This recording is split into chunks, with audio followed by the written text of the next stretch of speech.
Well, let's see if I've printed out my notes properly. Oh, yes, I have. What a day, what a day. Well, I'm hidden by YouTube more than normal today, you say.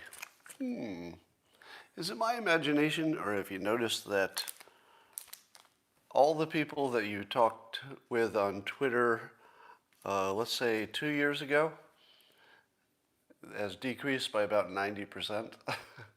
There's something weird happening on Twitter lately, and I don't know what it is. Is it just that the weather got better? People are outdoors? Because this weekend, Twitter was just quiet politically. Is it because Biden is so boring? Is that why? I don't know. But let's enjoy the simultaneous sip, and all you need is a cup or a mug or a glass, a tankard, chalice, a stein, a canteen, jug, a flask, a vessel of any kind. Fill it with your favorite liquid. I like coffee. And join me now for the unparalleled pleasure, the dopamine hit of the day, the thing that makes everything better. It's called the simultaneous sip, and it happens now. Go. Somebody says in the comments, I'm out.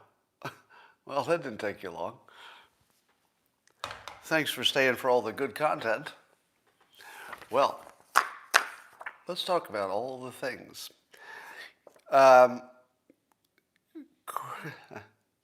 Apparently, there's a poll that says 30% of the public thinks Biden didn't win. So CNN's Harry Enton thinks it's a crazy number, and that is just insane that 30% of the country thinks that Biden didn't win. And CNN is quite puzzled as to why it is that so much of the public doesn't believe what they saw on the news. Do you see any problem here? So the news, once you start seeing this pattern, you can't unsee it. The news creates the problem, and then they report on it, the problem that they totally caused, and they report on it like they didn't cause it, and then they assign blame to whoever they want to assign blame to. It's obvious to me that if the news were a credible entity, people would believe what they were told. And if the news said this election is perfectly fine, and the news were a credible source of information, maybe a lot of people would believe. But you can't make up the news for years in a row. Just make up the news. Just make up stuff. Find people hoax, bleach hoax, overfeeding the fish hoax, Russia collusion hoax. And then CNN is like, what is causing people to distrust the official news? I wonder what causes that. It's always the news. The news is the cause of the problem. They're not the people reporting on it. They're the cause. And when you see it, you can't unsee it. Interestingly, the Dilbert NFT, that's a digital collectible that's connected to the blockchain, so you know you can get an original. Sold for $13,300 yesterday. The naughty version did. Clean version sold for $5,000. But the naughty version is immediately relisted by whoever bought it for $21 million. So if you have $21 million, you could own a piece of digital art. Feels a little overpriced, but you never know. You never know. I was told today that the buyer, who would like to remain anonymous, is a fan of my books that teach you how to put an anchor down so people expect the price to be high. So he's got it there at 21 million. If he lowers it someday to $1 million, is it going to look cheap? If this works, I tell you, if this works, it'll be the funniest thing that ever happened. And I don't think it'll work, but, so here's my tip on anchoring. It's always a good technique to, put out a big number when you're negotiating, because once people have heard the big number, they're biased toward it just because it's the first number they heard. But if you make your first number so high that it doesn't seem real, I'm not sure the anchoring works. But it might. I can't rule it out. It actually might. So it's entirely possible that listing this for 21 million will someday cause somebody to spend $1 million on it. I mean, it's not impossible. It's just unlikely. So here's a thing which I didn't quite expect, but maybe I should have. In where I live, and I guess everywhere, it's legal to not wear a mask when you're outdoors. In fact, it's not even recommended. If you're outdoors by yourself, you're going on a run, you're riding your bike, you're walking the dog, no mask required. That is the best medical advice. What do you think they're doing in my town? Wearing masks. If you see somebody walking a dog by themselves, just one person and a dog, with no other human, outside of a car that you can even see. Like literally, there's no other human beings within your visual plane in any distance, just one person walking a dog. In my town, that person will wear a mask. Today. Yesterday, I rode my e-bike into town just to see that the town had been closed off for outdoor dining. So the main street in my town is closed. All the restaurants moved their chairs out to the center of the streets, and it's just a restaurant town now, which is kind of cool. It's actually an upgrade. I like it a lot. Eating outdoors is just better in California. And so I'm looking around, and I'm not wearing my mask because I'm on a bicycle. But the number of people who were also on bicycles and jogging by themselves, wearing masks, is crazy. And I'm trying to figure out what's going on. And I have two hypotheses. Both of them might be true. One is that people are just still frightened. Well, maybe more than one hypothesis. One is that people are signaling their political affiliation. I guarantee you that the people I see walking with no mask are Republicans or conservatives. And I guarantee you that the people walking all by themselves with just a dog or just by themselves, I guarantee you they're Democrats. Now, I'm not going to the next level where I'm saying, oh, Democrats are dumb, they don't believe the science. I'm not saying that. I feel as if we've reached a point where people need to signal their allegiance because they don't want to be misidentified. Imagine if you were, let's say you lived in my neighborhood, which is overwhelmingly, blue Democrat. You live in my neighborhood and you walked outside without a mask and you're just walking your dog. How many people would think you're a Republican? Think about it. In my town, if you just took a walk, completely legal, recommended, with no mask, everybody who drove by would think their neighbor was a Republican, right? I feel as if people won't take the mask off yet because they don't want to be ID'd by their neighbors as Republicans, because they're not, right? The people who are Republicans just take their mask off, I think. At least that's what it looks like. And then the other thing is I think people are addicted to having masks on. Except for the itchiness, for some reason my mask itches like crazy. That's my biggest problem. But I've actually come to appreciate wearing the mask in public. Has anybody had this experience yet? If I get my own choice, I'm not going to wear masks, of course. But that is not to say that they are completely without benefit on top of whatever they may or may not do medically. There is something comforting about wearing a mask in public. Has anybody felt it? That you're in a crowd and you just get to hide a little bit better? I've often thought that one of the main reasons that men grow beards is it lets them hide. One of the reasons that women wear makeup is it hides their natural appearance, makes you look better. So if you could take away the fact that it's extremely uncomfortable, I kind of like it socially, weirdly. Not enough that I'd want to keep it. But I feel like a lot of people are just preferring it. They actually developed a preference for it. All right, I've been telling you that we're right on the cusp of entering the golden age. The pandemic has to get a little bit more under control before that's real. But one of the ways you could tell you're in the golden age is if your biggest problems aren't real, right? If you've got big problems that are real, well, that's not the golden age. But if your biggest problems, like number 1 and number 2, are not even especially real, you're in pretty good shape. So what's the case today?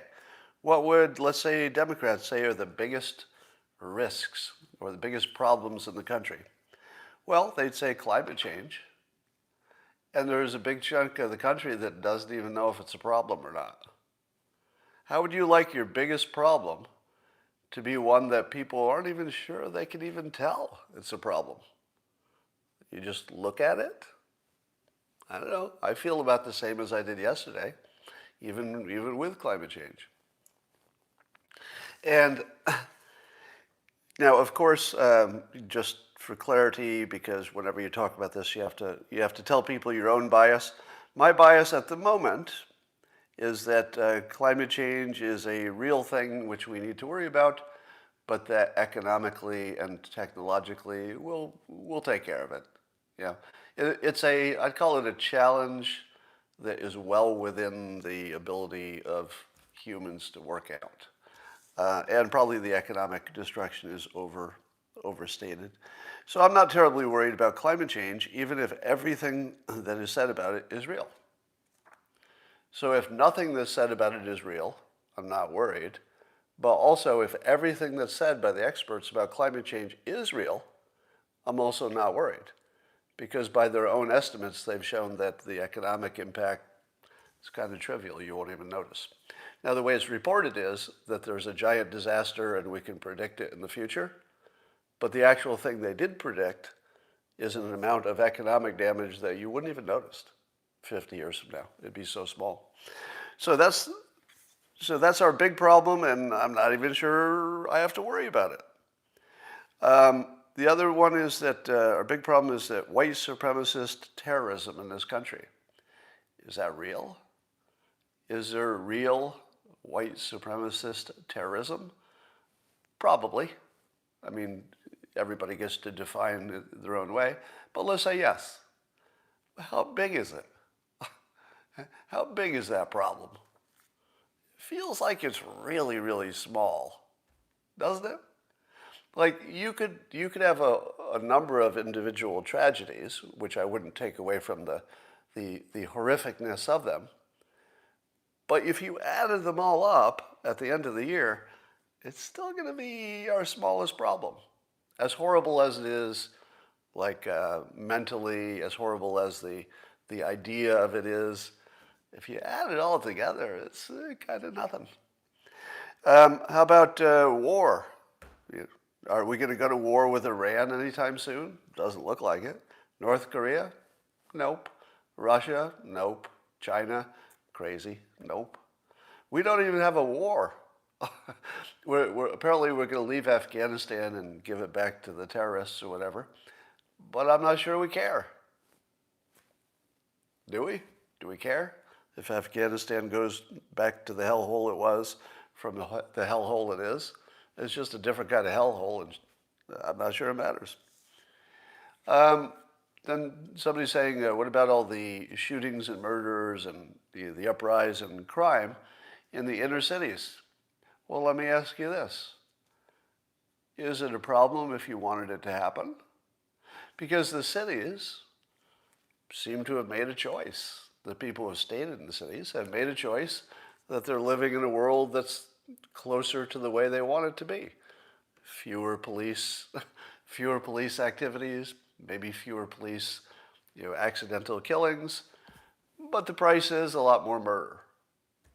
That's sort of what people wanted. If you say you want to defund the police and you're a Democrat, you're kind of getting what you want. So for me to say that's a big problem, that you're getting what you wanted, I don't know how you define that as a problem, getting what you wanted. Of course, it's a problem if you're the one who gets killed.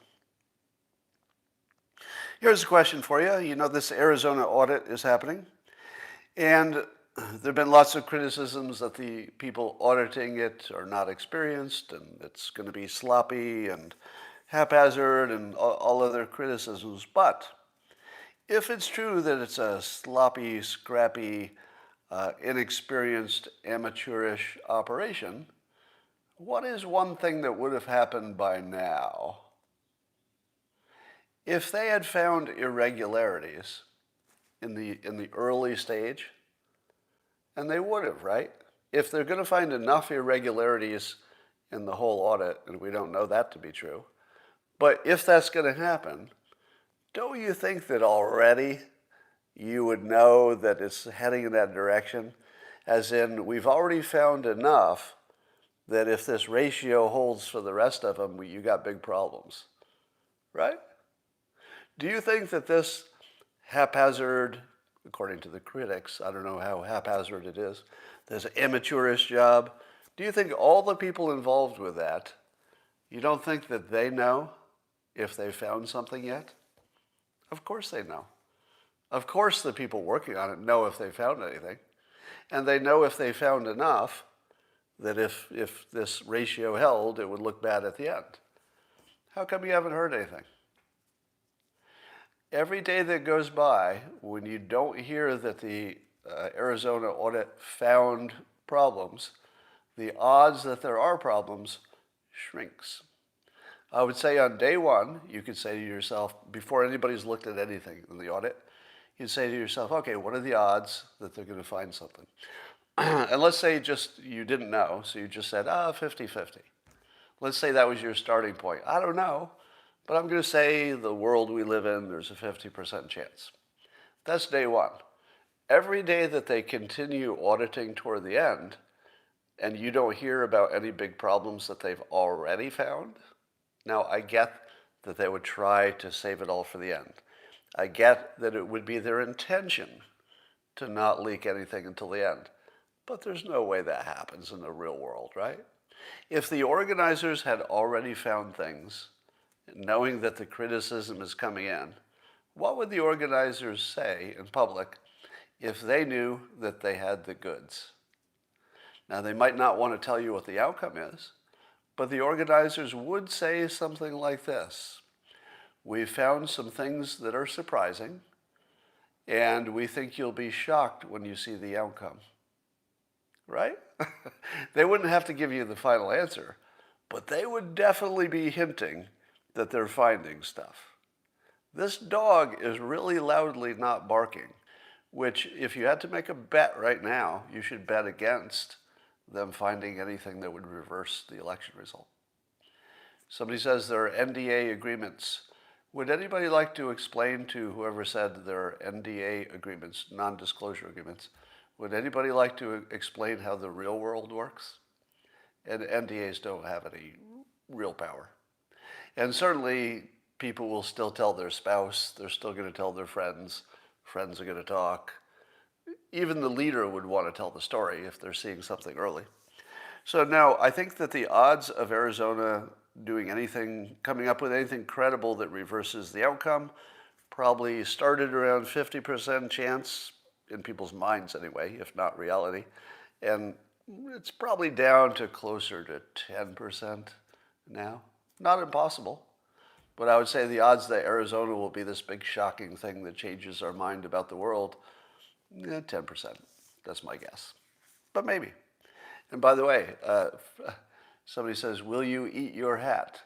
Well, keep in mind that my prediction about elections in general, not about this election in particular, but about any system which can be corrupted, is that there's a 100% chance that it will be, if there's a big payoff for doing it, and there is. The only thing you don't know is if it's happened yet. There's no question that it does happen sometime over the life cycle of this opportunity for mischief. It'll happen definitely.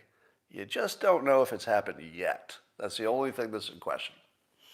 So no, I don't have an assumption about whether Arizona will turn up any kind of irregularities, but I think maybe it's like 10% chance at this point.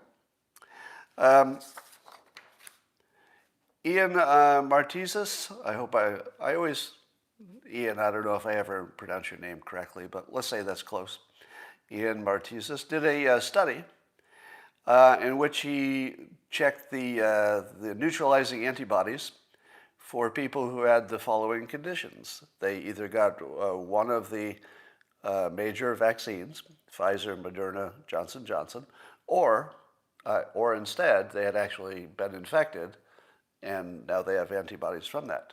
And what did you think it came out? Now, of course, any study like this would have to be repeated and peer reviewed to get, and ideally you'd want it randomized and controlled and everything.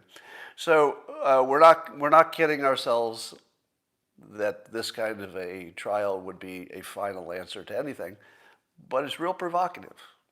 If this were duplicated and these results did hold, it would find that, and again, this is the big if, it would find that the two-shot vaccines, Moderna and Pfizer, give you like really high protection and it stays a long time. It's like the best you can do. Way below that is natural immunity. Way below it. Let me say that again. Natural immunity doesn't come close to the immunity you get from the two-shot regimen. But natural immunity does come kind of close to the one-shot Johnson & Johnson. Now, the problem, of course, is that it might be that every one of these conditions lowers your risk of dying to effectively zero, right? I haven't heard of people getting the coronavirus for a second time and then dying after the second infection. Do we have even one example of that? Because I think even the Johnson & Johnson reduces the risk of dying to effectively zero, right? Am I right on that? Do me a fact check on that. So if you're talking about dying, they're probably all just about equally good in terms of they reduce your risk of dying to something closer to zero.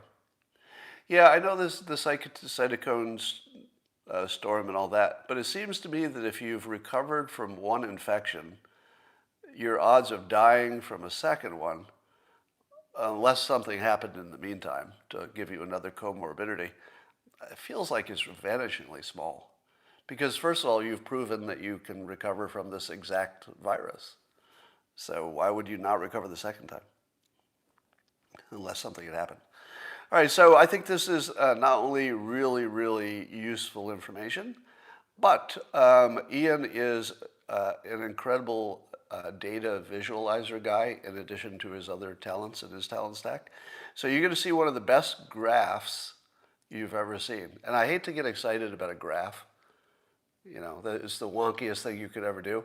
But when you see a data visualization that's this good, just the way it's presented visually, it's freaking thrilling. It really is to see something done so well. So just look at the graph, if nothing else, to see how well you can explain something visually if you really know how to do this stuff. The difference between the people who are the best in the world at it, and Ian would be one of those, and people who are just kind of good at it, it's like Michael Jordan versus a high school basketball player. They both play basketball, but not really. You know what I mean? So I guess Joe Biden is saying that he's not yet committed to K through 12 schools reopening full time because the coronavirus remains unpredictable, say his staff. But as Mark Hemingway just pointed out on Twitter, we have lots of data from private schools. So there have been enough private schools open the whole time that we should know exactly what the risk is by now. And the risk doesn't look very high. So the assumption is that maybe teachers' unions are influencing Biden. And just think about how bad that is, that teachers' unions are influencing Biden. And this point is going to come back on another topic when I get to it. But just think about that. That Biden is keeping people out of schools. Probably the data doesn't support it, but it's because of the teachers' unions, who, as you know, are the source of most of systemic racism in this country. There's another, I've been predicting this forever, and I know you think it's the worst prediction I've ever made, And I know you're going to say, well, okay, you got lucky in a few things, but there's no way you're right about this one. But I swear to God, I think I'm right about this. I think black Americans are going to turn Republican. And the reason is just, it's obvious. Look at, for example, the trust of vaccines. Do you know that the black Americans are almost the same as Republicans when it comes to whether or not they're going to get the vaccination? Very similar thinking. How about religion? Very similar, right? Very religious Republicans. And although you don't see enough of this in the news, pro-law and order. You know, the black population and the Republican population, fairly pro-law and order. And I haven't seen data on this, but probably pro-Second Amendment. There's just a lot they have in common, you know? And they just have to figure it out. Because certainly, let me ask you this. If you could imagine a random group of black Americans sorted into Democrats and Republicans. So one group is just black American Republicans, and the other is black American Democrats. Which ones are making more money? Which ones have found ways to overcome what is inevitably racism? It always exists. But which ones have just completely overcome it? You know, in terms of a practical sense. It's still always there, but overcome it. Yeah, the Republicans every time. It's because the Republican way of approaching things doesn't just work, but it works for the people around you, which is the big deal, right? It doesn't just work for the person doing it. Stay in school, stay off drugs, you know, have a religion. It's helpful in a lot of ways. I'm not religious, but it helps in a lot of ways. There's like a little Republican formula that if you're black and you follow that formula, your odds of success are really close to 100%. And I don't think that would be true for anybody else, any other group. So I think the logic of it, if the media were not brainwashing people so effectively, I think this would just happen on its own because there's a commonality there that is pretty strong. All right. The best, coolest news today, and finally something I can sink my teeth into and get a little interested in. Joel Pollack reported on this in Breitbart, and I had missed it, but it's kind of a big deal. So when Tim Scott said in his response to the State of the Union, he said that America is not a racist country. Well, you can imagine how that went over, right? Because on social media and all the pundits said, what are you talking about? Of course it's a racist country. We got racists here, and you know, we're not talking about every person being racist, of course. Nobody said that. But there are lots of racists, lots of racism, and there's lots of systemic racism, and it's all over the place. And how could Tim Scott say we're not a racist country when all the evidence says yes? But here's the fun part. How many times have I told you how clever it was that Black Lives Matter came up with that slogan, Black Lives Matter? Because if you try to expand it to all lives matter, you became branded a racist.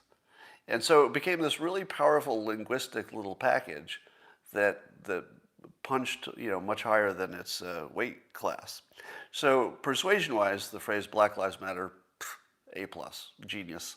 Did what it was supposed to do, maybe better than even the people who came up with it thought it would do. But when Tim Scott said, America is not racist, he created, and I don't know how much was intentional, but he created the same kind of trap. Because what happened next? Kamala Harris and Joe Biden will be asked the question, is America a racist country? Do you see the beauty of this yet? What can they say? So you put the president, let's just take Biden as my example. You put the president of the United States in this awkward little box where he has to either insult his own country for being racist, which you can't say in front of China, can you? Can Joe Biden say United States is a racist country while China is listening? He can't. He could believe it. He can say it privately, But if you're the president of the United States, you can't brand your own country racist when China's putting Uyghurs in these training facilities, right? Because our statements about other countries only carry weight if we're not like them. The moment he admitted, oh yeah, we're a racist country, and he says, hey, China, stop putting Uyghurs in these camps, what does China say? China obviously is going to say, now one wonders why my front door would be ringing here. If you don't mind, I'm going to look at my security camera for a second.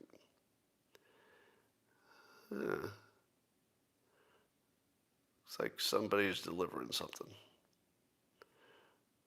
Don't know what. Okay. Sorry about that. It's too far away. I can't do that now. So Joe Biden had to say, in response to, is America a racist country? He had to give an answer, and here's the answer he gave on the NBC Today show. He said, quote, no, I don't think American people are racist. What? I thought there was a big problem with white supremacy. But he says the American people, he doesn't believe they're racist. But he says, but I think after 400 years, African Americans have been left in a position where they're so far behind the eight ball in terms of education, health, in terms of opportunity. I don't think America is racist. Now he's changed it a little bit. So he started with the American people are not racist. And then he went further. He said, I don't think America as a country is racist. But he said, but I think the overhang from all the Jim Crow and before that slavery had a cost and we have to deal with it. Well, that kind of just destroys the entire Democrat philosophy, doesn't it? Did Joe Biden not just become a Republican? Because isn't the Republican opinion that we're not a racist country, as Tim Scott said, but that yes, everybody understands that Black Americans have not made the same progress as other people, and it would be good if they did. It's starting to look really Republican, isn't it? And I'm thinking to myself, is this going to become like the new thing? You always wonder what's going to be the thing that the news latches onto. But making Joe Biden answer this question over and over again about are we really racist, it's going to be hard for him to explain why he ran for office because he believed the Fine People hoax. If you believed the Fine People hoax that the president had called, the racist Fine People, then maybe you do think it's a racist country and there's a much bigger problem here. But he's got some explaining to do. I think he just threw the entire Democratic idea that everything is victimhood and we got to fix it under the bus. But I also wonder, what obligation does the country have to fix a problem where there's a group of people who are starting from behind? What is the philosophical, what is the backing for helping people because they started from behind? Now, I guess in this theory, that the starting from behind was caused by, the white people who were the slavers. But again, you have the comparison problem, don't you? Because even the slavers, it's not like they took wealth away from the slaves, because the slaves didn't have any wealth, even before they were slaves.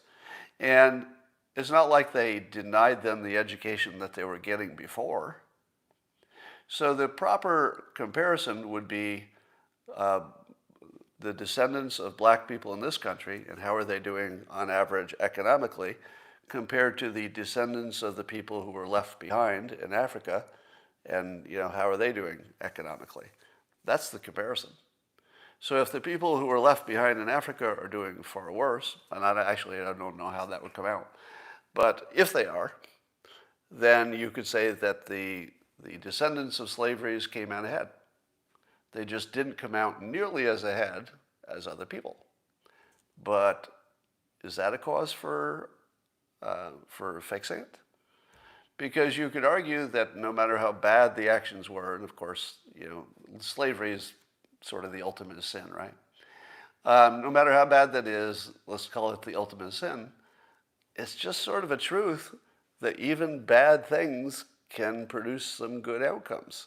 Even horrible things can accidentally produce some good outcomes. And one of those good outcomes is, I'm guessing, that the average black American is way better off than if their ancestors had never been in America in the first place under any situation.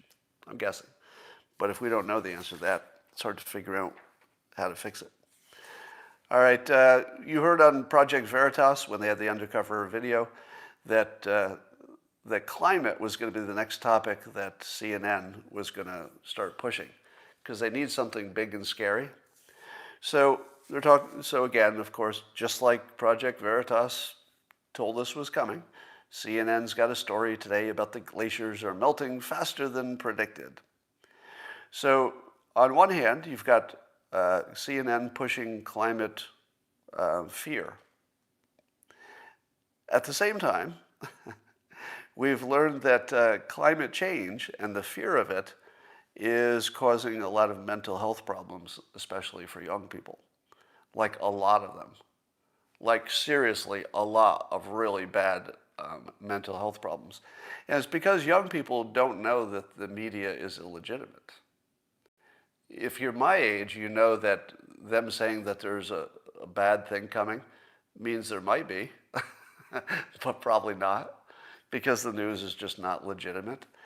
And if you're young, imagine how scary it would be being told that you're going to burn up and the planet will be uninhabitable sometime in your middle ages. Now, when I was a kid, we believed that the odds of a nuclear war with the Soviet Union was closer to probable than improbable.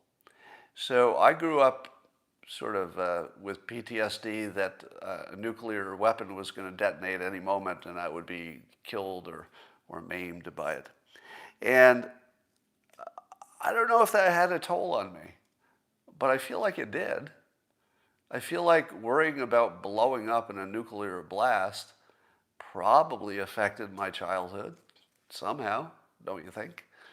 And I would definitely believe that climate change panic is causing a lot of mental illness. So, remember I told you that CNN creates the problem and then reports on it. Here's another one.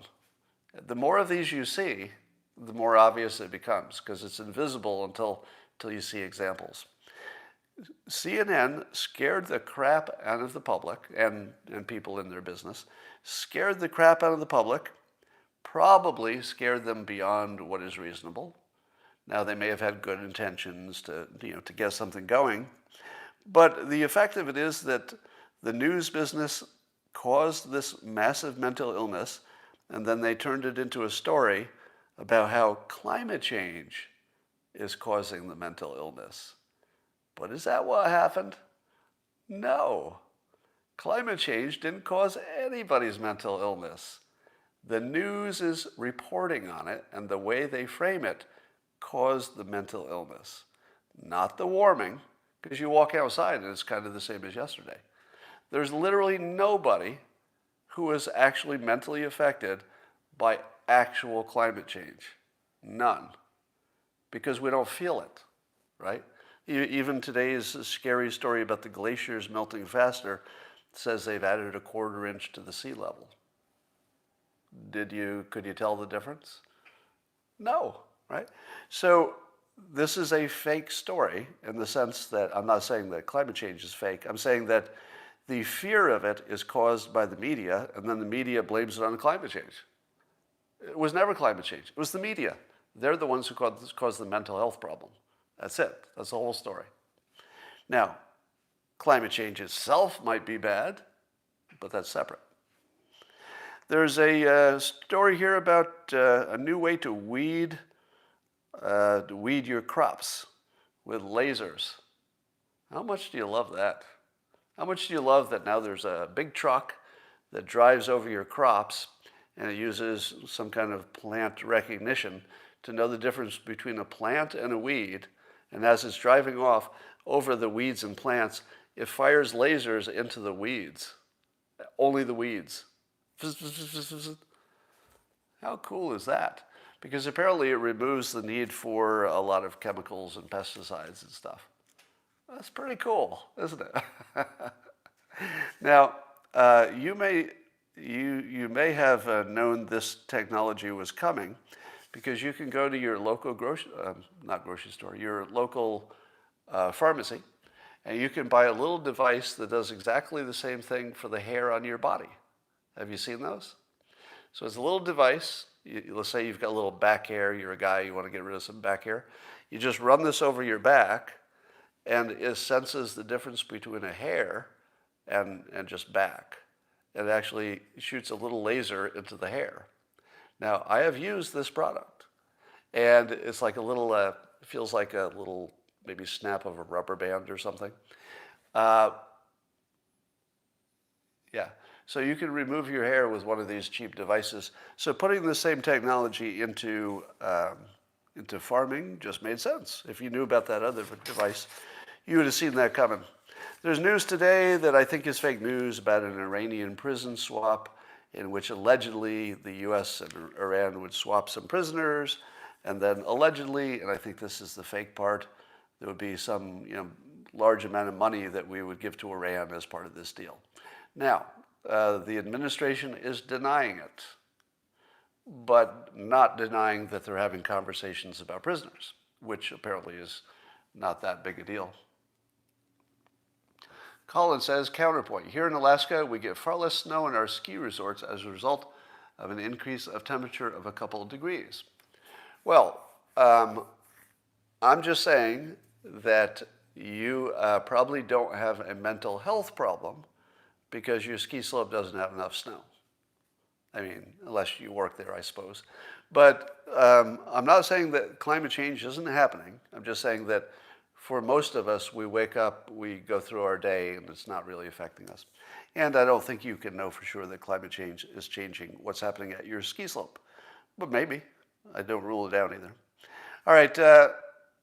So I don't think this Iranian prison swap story is real in terms of the money part. And the reason is, I don't believe Biden would be so dumb as to do the same thing that caused conservatives to talk about the pallets of cash forever.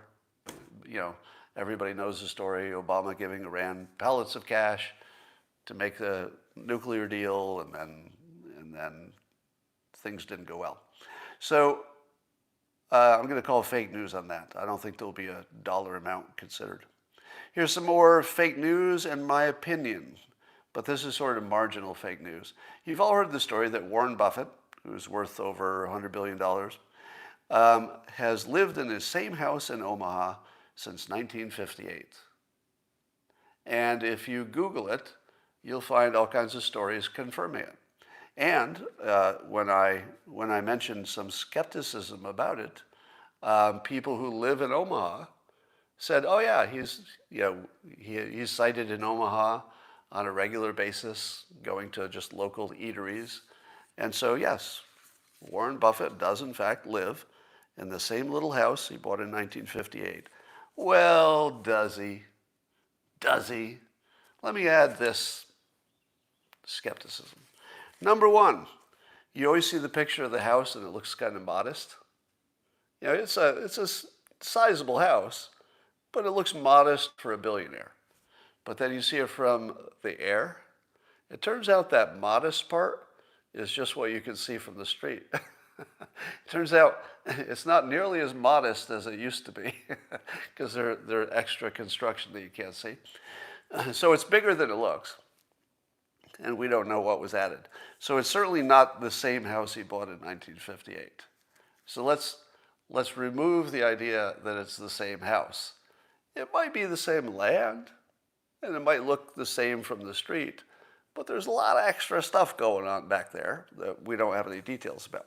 But beyond that, do you think he lives in that house in Omaha? Really? Here's what I think, and I'm just going to guess. If he really lived in that house, we probably would have heard something like this. He spends at least 200 nights a year in his house, but he travels a lot too. Or something along those lines.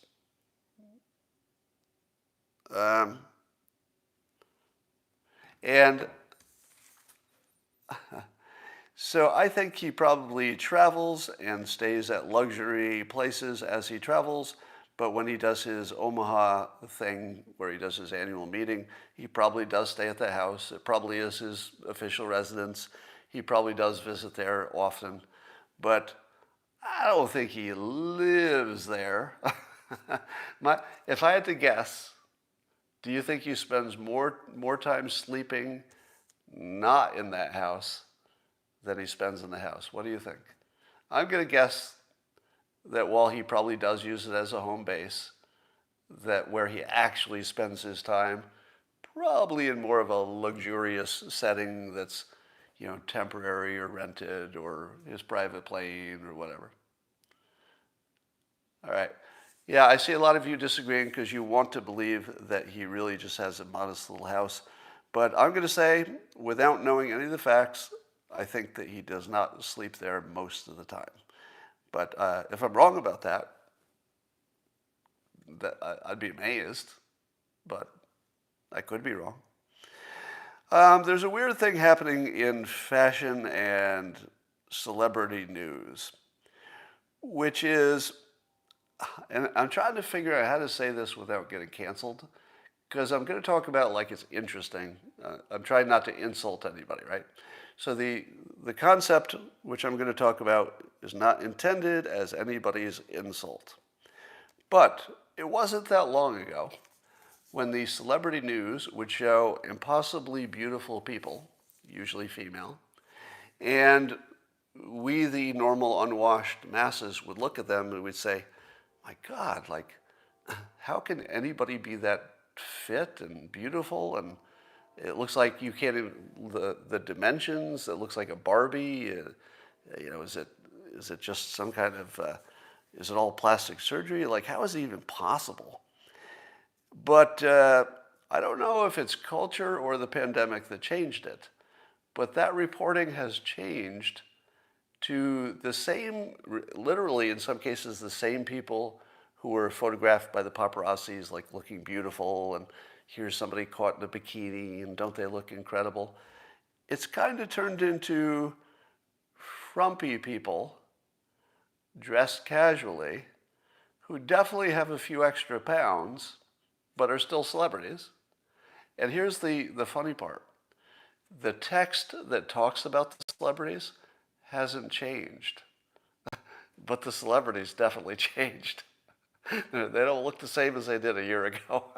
And so it used to be there'd be like an impossibly attractive looking person, and then the text would be, blah, blah, blah is showing off their fit and toned body, making everybody jealous at the beach or something like that, right? So the text and the picture totally matched. Now the picture will be somebody who's 40 pounds overweight, and the text will say, so-and-so is showing off their toned abs. And I'm thinking, no. Again, I'm not fat shaming. That's not the point of this. The point is that now the text is completely out of touch with the picture. They just don't match anymore. And they've started to do lots of sexy pictures of senior citizens. Have you seen that? So Sharon Stone, who is in her 60s or whatever, has been appearing in all these semi-sexy pictures of, here's Sharon Stone in her 60s showing off her bikini body, and or not bikini, but showing off her legs and stuff. So the celebrity photography business has just took a really weird turn. And then the ultimate was, do you all know Billie Eilish? So Billie Eilish, a woman who, very successful singer, and most famous for dressing the least like a beautiful person that you possibly could. Like she went as far as you could in the looking like she wasn't trying, to just wearing, frumpy stuff and whatever. And apparently she got talked into or decided to or whatever to show a more revealing look of herself on the cover of British Vogue. And I don't want to be unkind, but she didn't quite pull it off, if you know what I mean. And I'm not trying to be unkind, and that's not the point. The point is not about the person. So this is nothing about the person. You know, if she wants to get more healthy and whatever, I'm all for it. It has nothing to do with the person. But the way the media is treating this is just weird. They're just showing people not attractive and talking about them as if they're just the way they used to look. It's, when you see it, it's crazy. The British publication Daily Mail is the one that's the most hilarious. It's the whole right side is all these pictures of celebrities, and most of them are like somebody looking great, somebody showing off their body, and you click on them and you're like, they look kind of normal to me. They don't look like superhuman like they used to. So that's different. And I think that is all I wanted to say. Ta-da! So, are any of you feeling anxious or depressed about climate change? Go. How many of you feel that you lose sleep or that you're super worried about the future because of climate change? And I'll bet you almost nobody. Because knowing my audience, most of you lean conservative, even though I don't. And I'm sort of all over the map. But yeah, conservatives just aren't worried. Now, don't you think that's an advantage of not being susceptible to fake news? I think that's an advantage. Being conservative makes you more mentally fit. So now we have 2 points, 3 really. I would say we have at least 3 data points that show that being a liberal gives you brain damage. So the first one was that we learned that looking at only one kind of the news, either only CNN or only Fox News, if you only looked at one, you would get brain damage because you'd start to believe that one narrative was true, and it would distort your ability to sort out reality. So since we know that conservatives are always exposed to the news on the left, but then they also watch their own conservative news, they don't have this problem, presumably, because they're seeing the whole picture. They're just preferring some news. The other people are only seeing selected news, so they're actually technically brain damaged, according to science.